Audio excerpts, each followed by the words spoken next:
Alam niyo ba yung kwentong bayan tungkol sa isang palengke sa Quiapo na isang beses lang sa isang buwan kung lumitaw? Tuwing huling Biyernes ng buwan, eksakto pagpatak ng 12:00 ng hating gabi, biglang may sumusulpot na mga tolda sa isang eskinita na madilim at halos walang dumadaan. Sabi nila, nagbebenta daw doon ng mga pagkain na nagbibigay ng pambihirang lakas at swerte.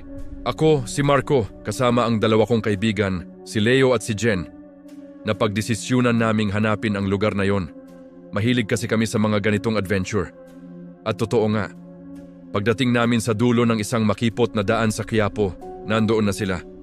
Puno ng ilaw na parang mga alitap-tap. Amoy na amoy mo agad ang iba't ibang luto, maraming tao. Lahat sila parang sabik na sabik makabili. May mga nagtitinda ng iba't ibang klaseng street food, isaw, barbecue, Betamax.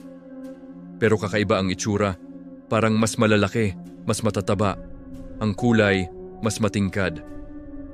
"Swerte sa negosyo, sir," sabi nung isang tindera sa amin, habang tinuturo ang isang barbecue na parang may kakaibang hugis. "Swerte sa pag-ibig, ma'am," sigaw naman ng isa. Dahil sa curiosity, bumili kami. Si Leo kumuha ng parang atay, si Jen kumuha ng isaw. Ako, pinili ko ang isang barbecue na parang laman. Unang kagat ko pa lang, may naramdaman na akong kakaiba, ang lambot. Sobrang lambot na parang natutunaw sa bibig mo. Pero habang nginunguya ko, may naramdaman akong matigas, parang buto. Pero hindi buto ng manok o baboy, mas maliit, mas pino. Napatingin ako kay Leo. Nakakunot ang noo niya, tapos bigla niyang dinura yung kinakain niya. "Pre, parang ngipin to," bulong niya habang pinapakita sa amin ang isang maliit na bagay na puti. Tiningnan ko yung isaw ni Jen. Nakita ko, sa dulo ng stick may maliit na piraso ng tela na nakasabit. Pamilyar, parang galing sa butones ng isang damit. Bigla kaming kinabahan. Nagkatinginan kaming tatlo. Ano tong pinasok namin? Sa likod ng mga tindahan, may isang maliit na pinto. Bahagyang nakabukas, may lumalabas na usok. Dahan-dahan kaming lumapit. Sinilip namin ang loob. Halos masuka kami sa nakita namin. Madilim ang kwarto, pero may isang bumbilya lang na nakasabit. Sa sahig, may mga damit na nakakalat. May sapatos, may mga bag. At sa gitna may isang malaking mesa na parang pangkakatay. May mga kutsilyo, lagari at iba pang gamit. Sa isang sulok, nakita namin ang isang palamigan, isang malaking freezer. Dahan-dahan namin itong binuksan. At doon namin nakita ang katotohanan. Mga katawan, nakahandusay, wala ng buhay, mga mukha nila pamilyar. Sila yung mga nasa missing persons poster na nakikita namin sa mga poste sa Maynila. Sila ang sangkap. Sila ang binebenta sa labas.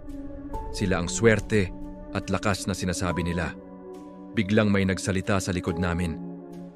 Mukhang may mga bago tayong sangkap para sa susunod na buwan.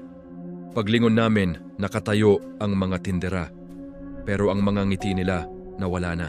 Ang mga mata nila parang mga mata ng demonyo na gutom. Hawak nila ang mga sandok at kutsilyo na ginagamit nila sa pagluto. Ang pinto sa likod namin biglang nagsara. Sabi nila, masarap daw ang pagkain doon, nagbibigay ng lakas, nagbibigay ng swerte. Pero hindi nila sinabi na ang kapalit nito ay ang buhay ng iba. At ngayon, kami na ang susunod na ihahain. Ang kwento namin ang magiging babala para sa mga susunod na maliligaw sa palengke ng Quiapo sa hating gabi. Kung sakaling mapadaan kayo at makita nyo ito, tumakbo na kayo. Huwag na huwag kayong titikim dahil baka sa susunod na Biyernes, litrato nyo na ang nasa mga poste. At ang swerteng hinahanap nyo ay ang swerteng ibibigay nyo sa iba.